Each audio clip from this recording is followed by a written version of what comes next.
is the desk on Global Television. Nigeria. Come join Anthony Momodu on television's most compelling and facts-finding talk live show.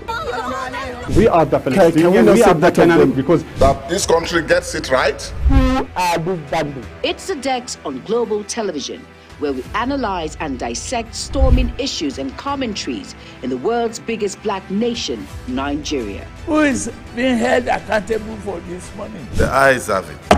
We stay and decide policies and reforms on the Dex. Tune in Mondays to Fridays, 5 p.m. to 6 p.m.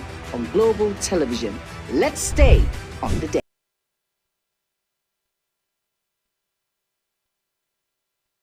Welcome to the program Caught in Action. All right, that's what you get on a live program. My name is Anthony Momodu. Welcome to today's edition of the program, The Desk on Global Television. And as usual, we'll be looking at things from the global perspective, and also we'll be coming to the national and sub-national level and give you a very balanced analysis of all the talking points and current affairs issues making the rounds on today's edition.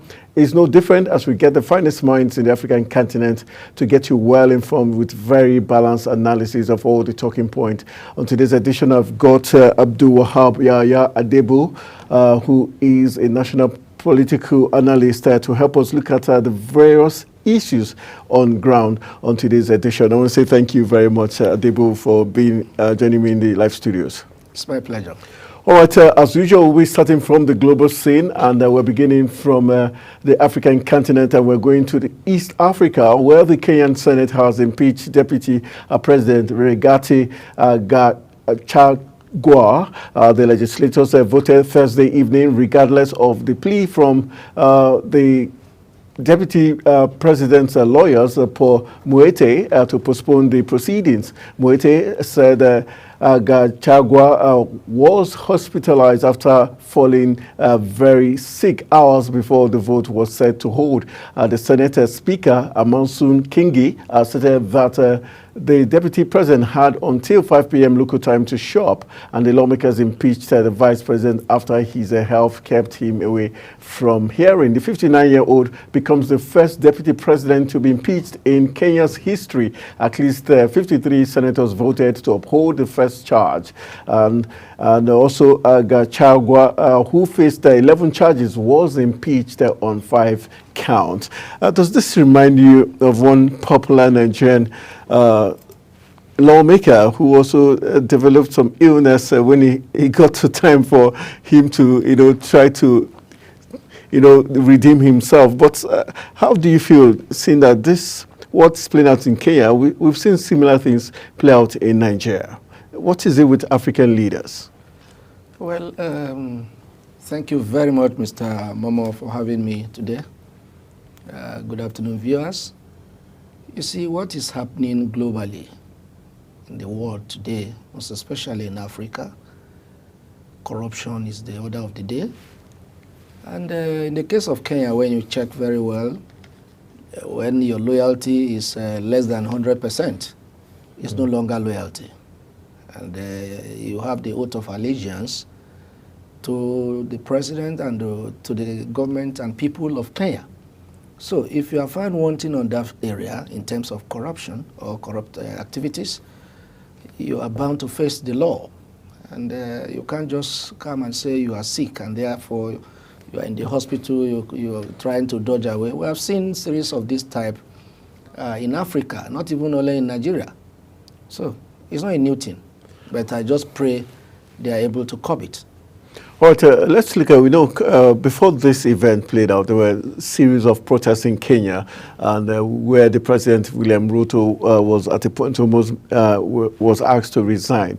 The Deputy President is saying he's been accused of being the one that, sponsored those protests. And because of that, the President did not back him during this process of him being impeached. Yeah. Why is it that we're always having this issue between the President and the Deputy, the Governor and his Deputy, when it comes to power sharing in the African continent?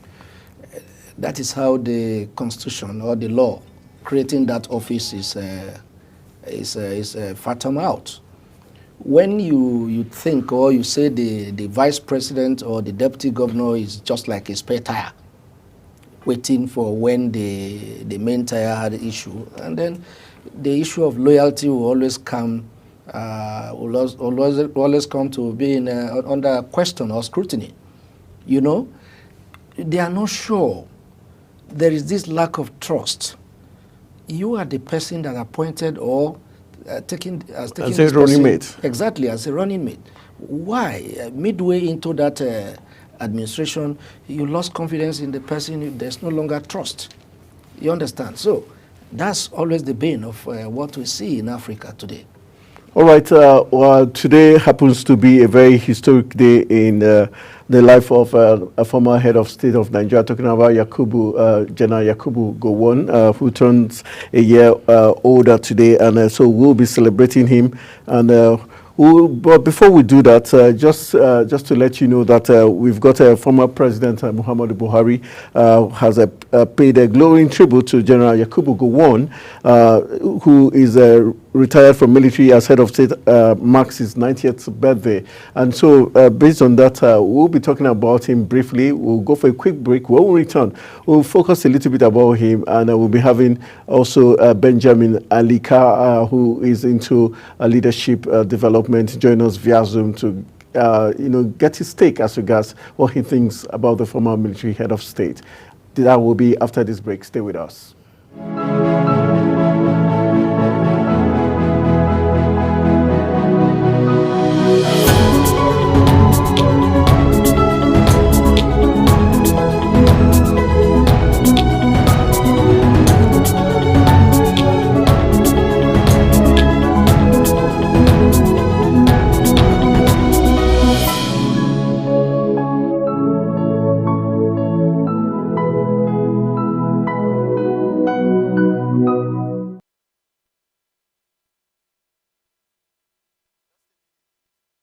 Is the desk on Global Television?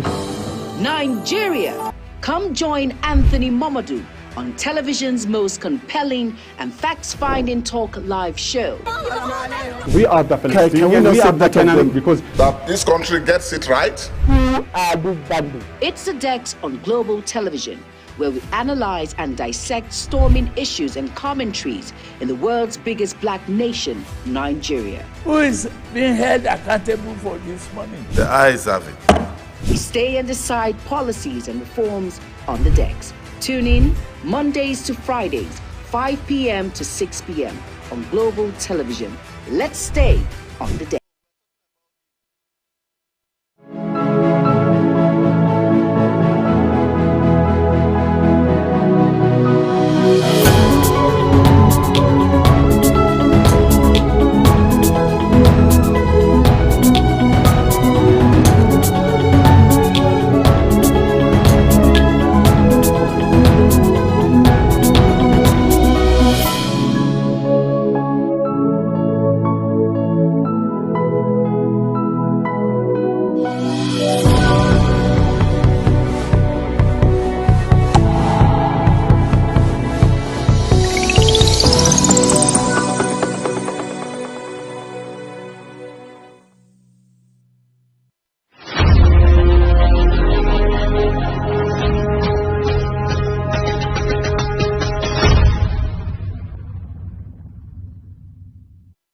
Is the desk on Global Television?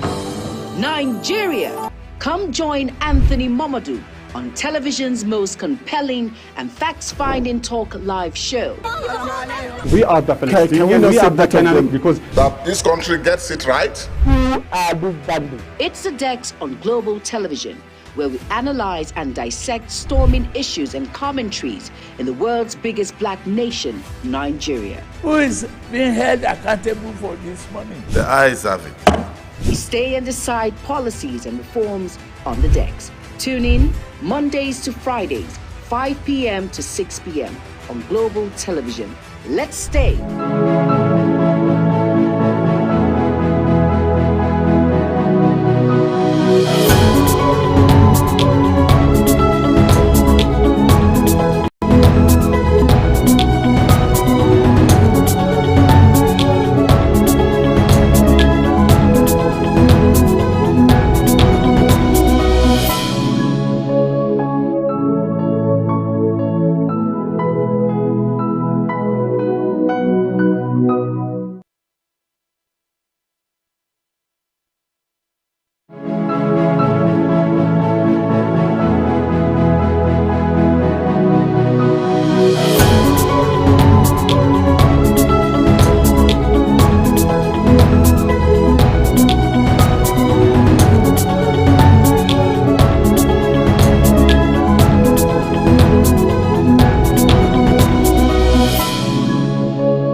welcome back from the break. You're still watching The Desk on Global Television, and I still have my guest in the studio, Abdul Wahab Yaya Adebo, who is a national political analyst, helping us look at the issues. And we'll be joined via Zoom by Benjamin Alika, a man who is into leadership, tutoring of leaders for the future. And as we look at celebrating the 90th birthday of former military head of state of Nigeria, General Yakubu Gowon, let's have his take as regards what he feels about this gentleman and how well he has imparted in the nation Nigeria. Good evening, Benjamin Alika. Thank you for joining us on The Desk.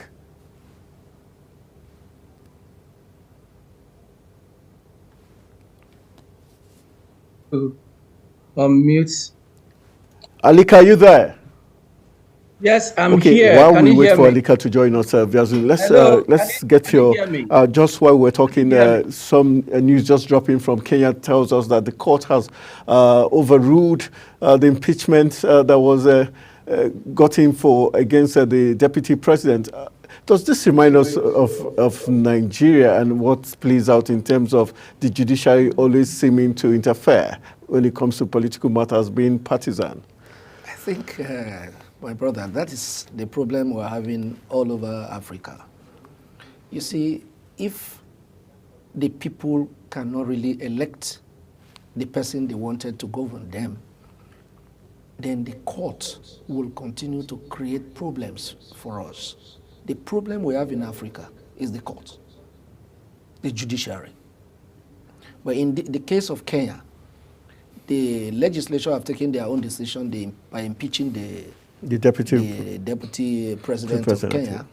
But the court has suspended that impeachment. So they have their reasons for doing that. How do you think this is going to pan out already? Because already we know that the president already, William Ruto, is not in good terms because the deputy has already come out to say he believes the president was in the know or is in support of the plan to or the all that was orchestrated to impeach him. That's why the president was mute about the whole process. Do you see this further escalating? It has escalated already because the vice president will never trust the president anymore. The love is lost already. And so you see that that's the beginning of crisis. That's how it is in Africa today. All right, let's move on to the next talking point, talking about former military head of state, talking about General Yakubu Gowon, who turns 90 today. And for you, how best would you describe him as one of Nigeria's foremost leaders? You talk about Nigeria without mentioning General Yakubu Gowon, you're not saying anything. Very nice man, highly articulated. I think he held this country. He governed this country very well. He brought up so many programs that, especially the youth corps service, that, as you can see, was harsh during his administration. You see, the man was been a very, very nice person, and for him to have attained the age of 90, we thank God for his life. We can't say than to wish him happy birthday. Oh, would you say his legacies have imparted in leadership and in governance in the country, if you take into consideration all we're going through so far? The foundation laid by our heroes past was a very good and sound foundation, sound footing, until the mid-90s. You can, if you talk about Nigeria, he fought the Civil War, and if you can see the kind of person he is, at the end of the war, he said, there is no victor, no vanquish. And then all what he did is to reconcile the warring factions. So he left a very good and progressive legacy for the country. But some have said that he has also, in some way, not spoken true to power. In some way, he has, at a point, seemed to been laid back and not really been speaking true to power in some cases. Do you agree with that line of thought? Of course, I agree fully. In this country, when you see that a new president come in power, all you need to do, if you advise and they don't listen, you go back to your shell. and allow them to do whatever they are doing. But we know that one day Nigeria will be liberated by the grace of God. All right, let's move on to the next talking point. We're looking at insecurity as the Minister of Defense, Mohammed Abubakar, on Thursday night reiterated the federal government's determination to tackle banditry and insecurity in the country. The minister stated this when he paid a courtesy visit to Governor Obasani at this Kashim Ibrahim Government House in Kaduna as part of his official tour of the Northwest Zone. The visit is aimed at finalizing preparations for the launch of the Operation Fansa Yama, a joint military theater command established to tackle insecurity in the region. For you, the federal government, do you think they've been completely honest in terms of the fight against insecurity? Because in one breath, we've got the military in some quarters saying they do not have enough weaponry. We've got also, on the other part, now they're saying they want to fight insecurity in the Northwest. Is it like they're losing the belief that they can fight it in the whole of the country? Thank you very much, Mr. Wobo, for this question. The issue of insecurity of Nigeria is in the hands of God. You know, there is no place right from 2014 or thereabouts when the Chibok girls were abducted from their school compound.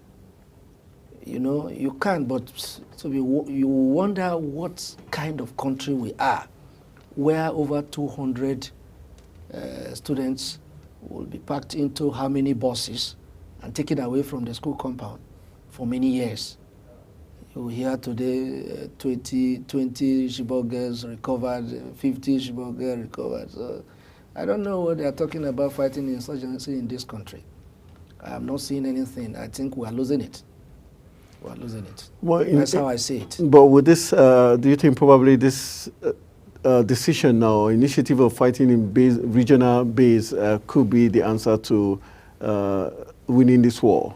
Because now the federal government is saying they want to focus on the Northwest, probably collaboration amongst the states within the Northwest. The central states, for instance, a place called Ojodu in Kogi State, a peasant farmer, a lady was beheaded, parts removed about 4 days ago within the central states of Nigeria, Kogi specifically, from a place called Ojodu in that environment.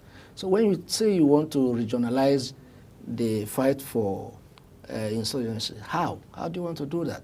The insurgency has been in the north for over 20 years now.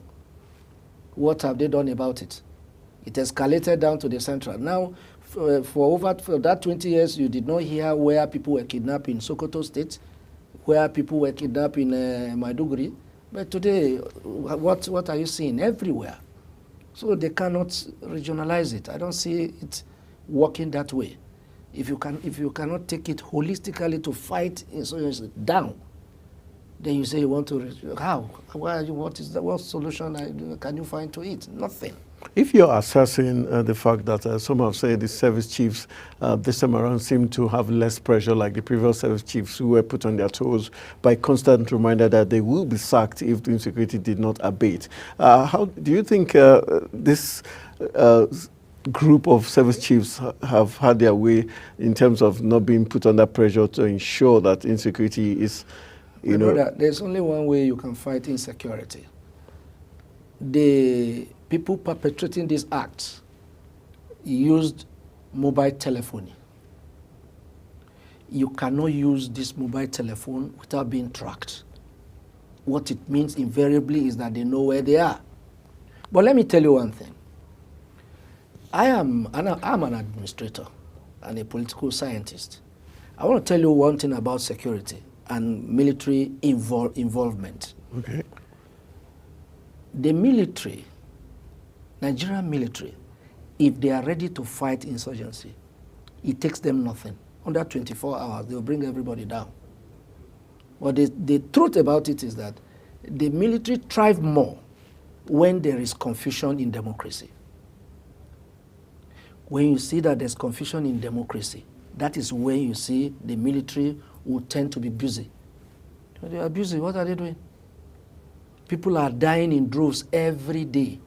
If they want to fight the insurgents, they can bring them down within 24 hours. Our military are capable, both land, on water, and in the air. They are capable. So indirectly, are you saying the presidency and the entire setup in the know of what is happening and they deliberately are allowing lives to be lost? The chief of defense staff lives here in Abuja.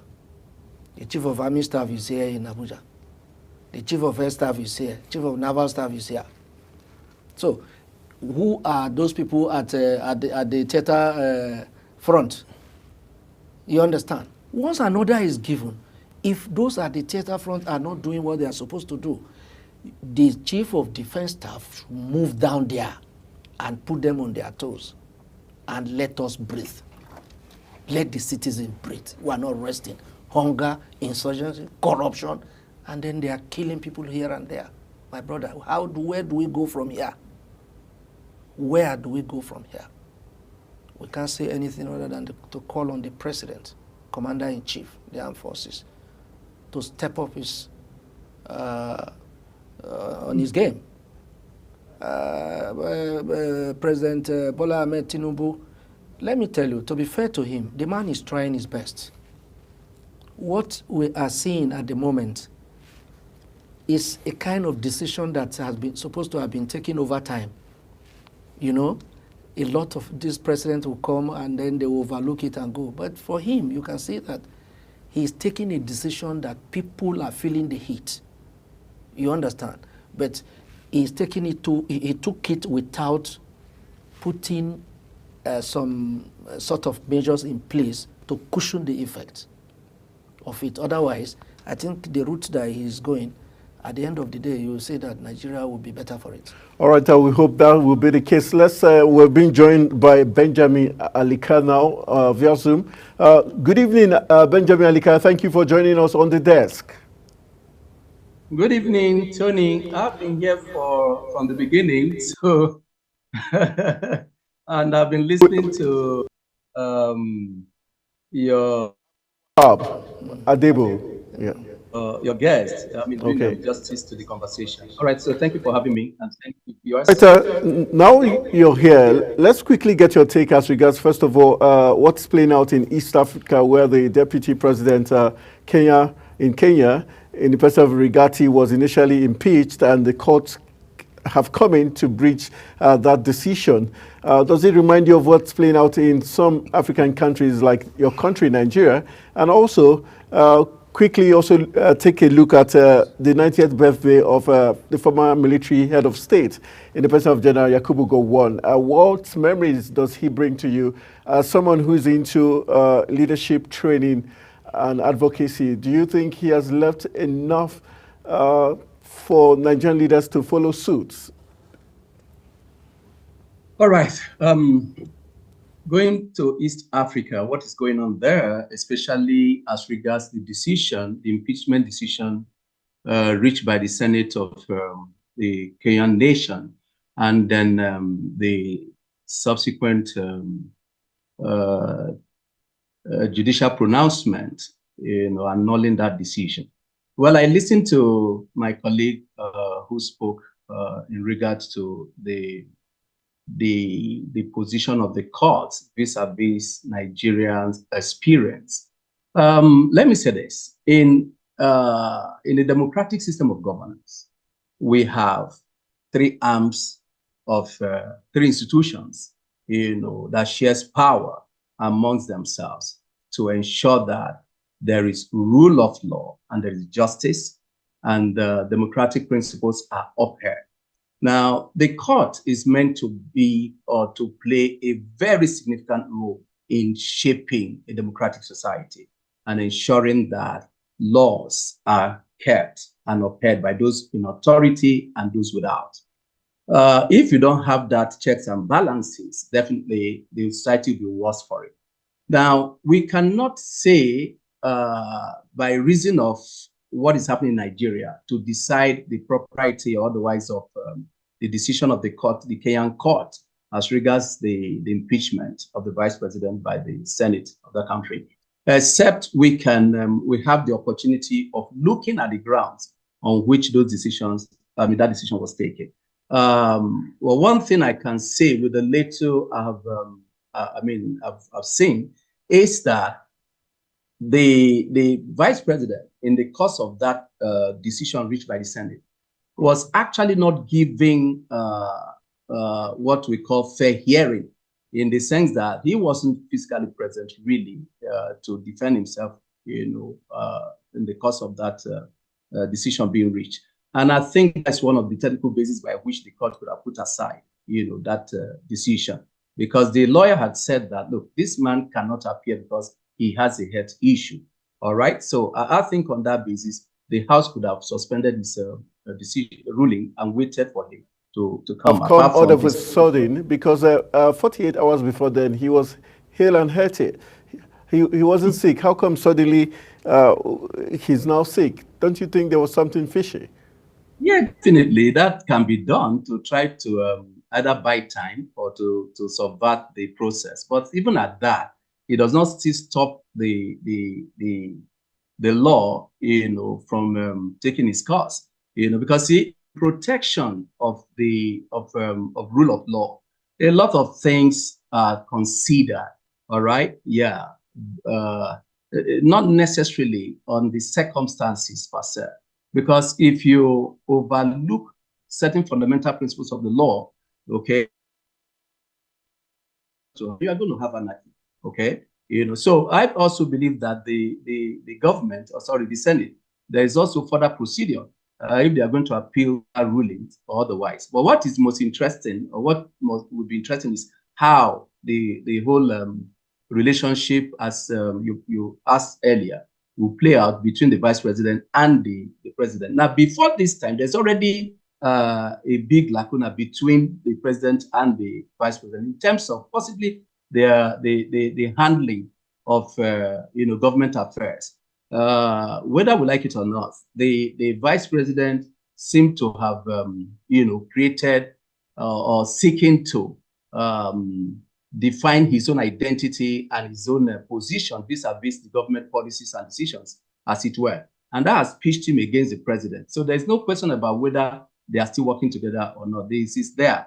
Okay, so but the challenge will be how you can force such a relationship in leadership at that level, by the courts. And I think that's because if they say two cannot work together, I said we agree. Okay, so where you have a situation where the president and the vice president or the deputy president is completely at loggerhead or at variance with each other. Now, there's no way they can, provide effective leadership for that country. I think that also must be considered in deciding, this conflict between the two of them and all of that. All right. On the 90th birthday of former military head of state, General Yakubu Gowon, would you say he has left a legacy that has been followed suit, and in some quarters he's been accused of not speaking truth to power?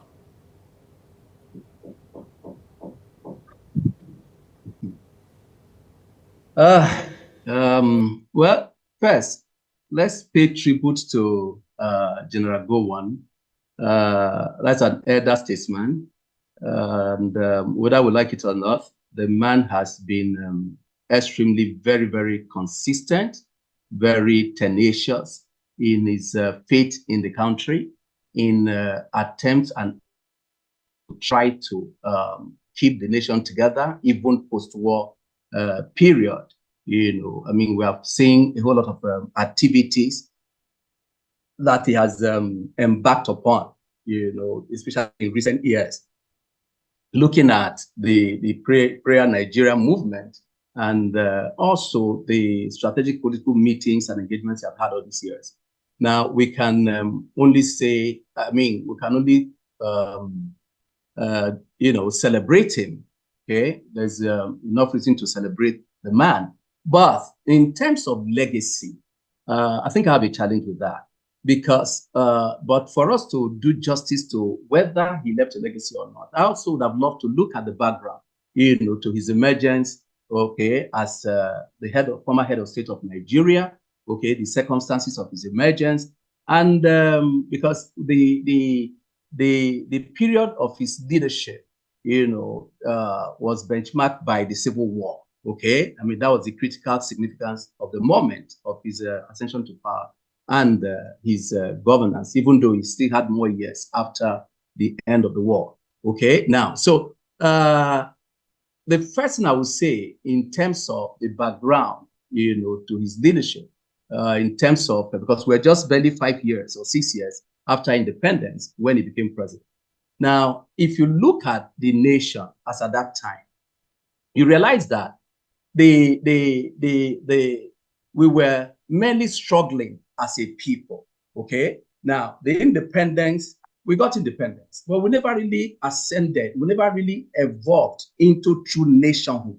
Even though, I mean, 5, 6 years was too early for that, but at least the very basis of nationhood was never defined, okay? This was a nation birth in suspicion, in doubt, in mistrust, and focus was primarily more of protecting the sectional interest, the tribal interest, all right, and other interests rather than the priority of nationhood, okay? And then the founder leaders themselves, honestly speaking, somebody can say, oh, maybe you are not good in history, but the truth about it is that if we had those fundamental bases of nationhood defined, nurtured, and then, developed over the years, possibly even the Civil War may not have even happened, as it were. All right. So now the foundation of our nationhood was totally, such that his leadership, his regime, didn't quite have what he was standing upon.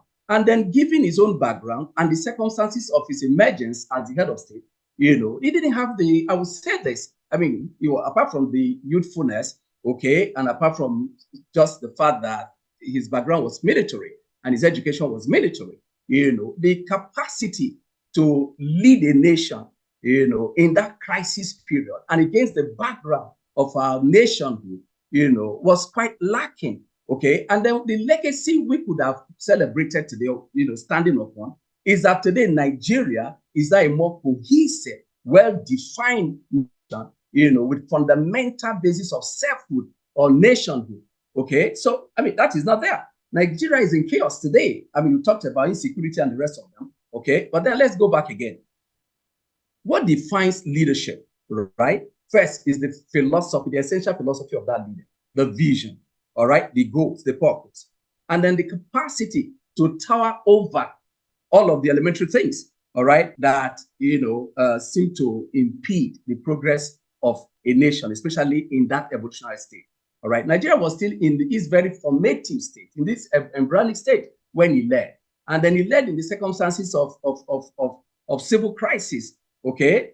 Given the coup that took place. Now, what brought him to power was a counter coup, okay? And then the counter coup was largely based on what I might refer to as vengeance or vendetta against what was perceived as, a tribal motivated coup earlier led by Nzogo and his colleagues that further, that led that coup, and the unfortunate killings that took place, tragically. Now, the question I would have loved to ask is, beside the fact that he didn't quite leave the legacy I would have expected of a leader that emerged at that critical and defining moment of our, evolution as a nation, but the second thing I want to look at also is that, okay, could that war have been prevented? A kind of leadership would have been, provided to avert that civil war. The processes that eventually led to the collapse of all of the, negotiations, but, for instance, that of the Aburi Conference, okay? So did we have such honesty of purpose, sincerity of purpose, all right, to avert that war? Right, fantastic. He fought the war successfully, okay, and he was able to, bring the nation together back again. But then the next question is, so those things that led to the war, the mistrust, okay, the doubt, the hatred, the prejudices, were they resolved beyond the fact of no victor, no vanquish? Was that resolved? I think that question is very loud. The answer is very loud that those issues were not completely resolved, and that's why we are where we are today. All right, let's for the want of time, let's move on to the next talking point. You're still with us. Stay with us as we look at other issues, and we'll get your take. Let's move on. Take you to Edo State, where the Edo State Commissioner of Communications and Orientation, Chris Nehikere, has announced that the inaugural joint meeting of transition committees of the state government and the governor-elect, Monday Okpeholo, will be held today. The question about those states is the fact that the governor-elect has already raised an alarm that the state is being looted financially and also property-wise. Do you think he's raising an alarm too early? And do you see he's already calling for probe investigation by the DSS and the EFCC? Do you see this turning out to become a very bitter war? Well, what else do you expect for someone who is in the waiting to take his oath of office? He has won the election and he is saying that looting is going on. What is the job of the security apparatus? You have the DSS, we have the Nigerian police. But he has not been completely handed over to. Yes, the security have the what it takes to protect the properties of the government from being vandalized or from being stolen. That's just what it is. So if he has set up his panel to look into how his inauguration will come up, it's okay. But talking about looting and so on, there are people responsible for the prevention of this. That's not his, it's not within his purview at this point. But do you think this is done out of malice or sheer concern for the state's properties and finances? This is politics. There are two different political parties. One is going and one is coming in. Do you think this is a way of making ways for excuses to be made later on to say, okay, I had said this before I even took charge? Of course. What else do you think? As far as Nigerian politics is concerned, Edo is not an exception. When you look at what he's saying, yes, this alarm is being raised.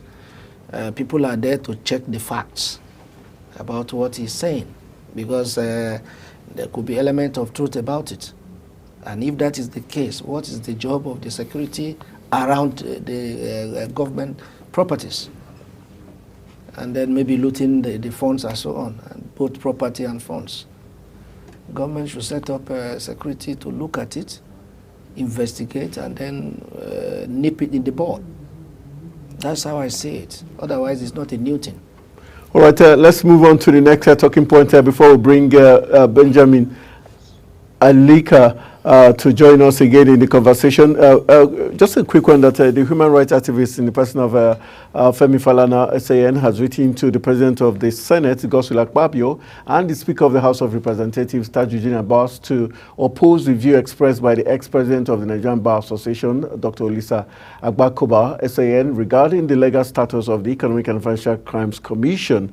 Do you think the EFCC and Agbakoba, and other 16 governors who are pushing for the legality of the EFCC are doing this with some selfish interest and not for the interest of the nation? How come suddenly the EFCC is being viewed, its status, its establishment is being questioned?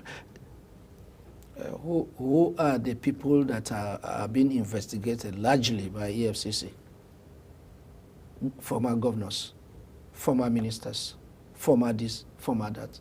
They will come in, loot the economy dry, loot their state dry, and then you will come back to tell the whole world that EFCC is not well constituted. Meaning what? If you look at EFCC right from inception, right from the time of Ribadu, when Ribadu was the chairman of EFCC, EFCC have done a lot of jobs. They've recovered a lot of looted funds. But they're saying that those monies have been re-looted by the EFCC themselves. That is, for me, that is not correct. If you loot and another person re-loot, what happened? You check the Constitution and treat them the way they should be treated. This is not a story to even discuss on the national television in the first place. Olisa Agbakoba is a seasoned lawyer. A lawyer. You understand?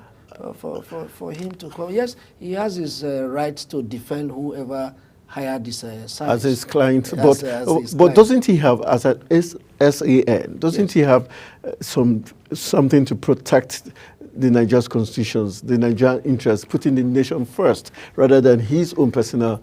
See, Mr. Momo, one of my friends told me something some times ago. He said, Nigerian politics, he said there is no morals in Nigerian politics. Even with the judiciary? Even with the judiciary. Otherwise, why would the 16 governors constitute themselves as another government to come and prevent the fight for corruption? If you don't fight corruption, then where is this country? What has taken us to where we are today is corruption. And corruption is fighting back.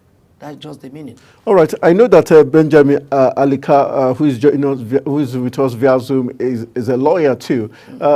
Okay, I think my producer says he's out of the equation right now. But looking at this what's playing out now, do you see the 16 governors alongside Agbakoba succeeding in trying to put EFCC status in disrepute and probably have them yanked off?